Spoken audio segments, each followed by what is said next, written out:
Pilipinas Got Talent na magkakaroon na ng bagong season. MMK at Gandang Gabi Vice, ibabalik din ngayong 2025. Ang pinakamalaking reality talent competition sa telebisyon na Pilipinas Got Talent magbabalik na. Kumpirmado na muling magbabalik ang Pilipinas Got Talent Season 7 sa Kapamilya Network na originally ay hosted ni na Luis Manzano at Billy Crawford, gayon din ni Tony Gonzaga. Malaki rin ang posibilidad na muling mapanood sa telebisyon ang Maalaala Mo Kaya o MMK. Ang MMK, ang Asia's longest running drama anthology na napanood sa ABS-CBN mula May 15, 1991 hanggang December 10, 2022. Nagkakaroon na ng mga pag-uusap tungkol sa planong ibalik ang weekly drama program ni Charo Santos Concho.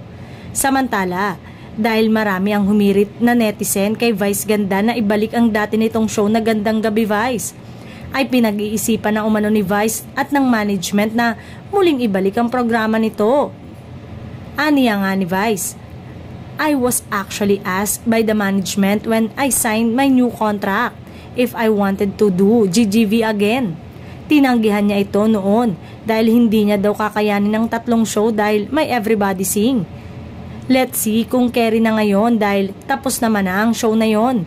Bongga nga ang ABS-CBN kahit wala pang prangkisa ay unti-unti nang bumabalik ang mga programa na tiyak na aabangan at muling magbibigay ng matamis na ratings sa network.